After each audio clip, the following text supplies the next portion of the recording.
Johnson മാഷിന് എങ്ങനത്തെ പാട്ടുകൾ ചെയ്യാനാണ് ഇഷ്ടമുള്ളത്? അങ്ങനെ എന്തെങ്കിലും? ബേസിക് ആളൊരു മെലഡിസ്റ്റ് ആണ്. മെലഡിയാണ് മെയിനായിട്ട് മുന്നിൽ നിൽക്കുക എപ്പോഴും. ഒരു മലയാളിത്തം ഇങ്ങനെ മുമ്പിൽ നിൽക്കുന്ന ഒരു പാട്ടുകളായിട്ടാണ് എനിക്ക് എപ്പോഴും തോന്നാറ്. ഞാൻ കേട്ടിട്ടുണ്ട് ആക്ച്വലി കുളിച്ചോണ്ടിരിക്കുമ്പം ഒരു ഫോക്ക് സോങ്. അതെ, സത്യനന്ദിക്കാടിന്റെ പടത്തിലെ കുന്നിമണി ചെപ്പ് തുറന്നു, അങ്ങനെയാണെന്ന് സത്യനന്ദിക്കാട് പറഞ്ഞു കേട്ടിട്ടുണ്ട്. അപ്പൊ എപ്പോഴും ഇങ്ങനെ പാട്ടിലൂടെയാണ് അദ്ദേഹത്തിന്റെയും? അല്ല, അങ്ങനെയില്ല, അത് കമ്പോസിങ്ങിന് പോയ സ്ഥലത്ത് വെച്ചുണ്ടായതാണ്. സത്യനന്ദിക്കാട് കുളിക്കുമ്പോഴാണ് ചേട്ടൻ ഇവിടെ ഹാർമോണിയം വെച്ച് പാടുന്നു. അയാൾ കുളിക്കാൻ കയറിയ സമയത്ത് അയാൾ ഇങ്ങനെ ട്യൂൺ കേട്ടപ്പോൾ അയാൾ തുറന്ന് പുറത്ത് നോക്കിയിട്ട് ഇത് മതി, ഇത് മതി. ആറ്റിറമ്പിൽ പൂവുകൾ തൻ ഘോഷയാത്രയായി പൂത്തിറങ്ങി പൊൻവെയിൽ കുങ്കുമപ്പൂ നീളേ. ആറ്റിറമ്പിൽ പൂവുകൾ തൻ ഘോഷയാത്രയായി പൂത്തിറങ്ങി പൊൻവെയിൽ കുങ്കുമപ്പൂ നീളേ.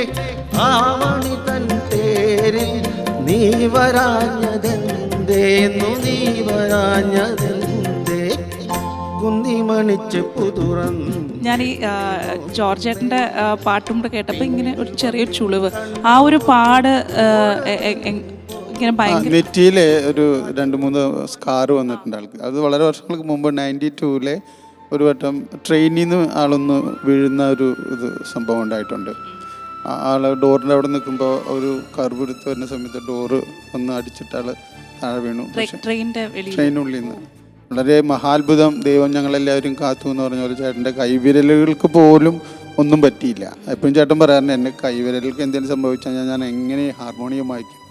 പക്ഷേ അത് ഒരു അനുഭവം, വളരെ ഒരു മഹാത്ഭുതം തന്നെ പറയാം. ഓടിക്കൊണ്ടിരിക്കുന്ന ഇല്ല, വണ്ടി അത്രയും സ്പീഡ് ആയില്ല. തിരുവല്ല സ്റ്റേഷൻ കഴിഞ്ഞിട്ട് എടുക്കുന്നേ ഉള്ളൂ.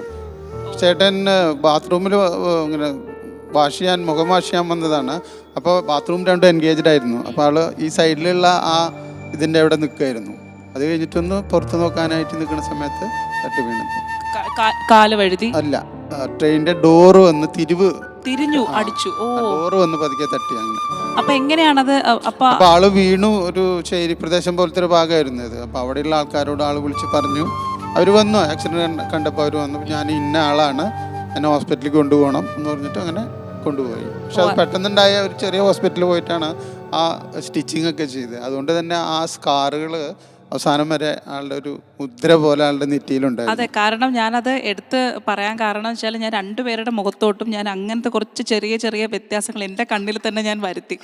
കണ്ണടച്ച് കേൾക്കുമ്പം സത്യം പറയാമല്ലോ, രണ്ടുപേരുടെ ശബ്ദവും ജോൺസൺ മാഷിനെ പോലെയാണ് എനിക്ക്. അതെല്ലാവരും പറയാറുണ്ട്.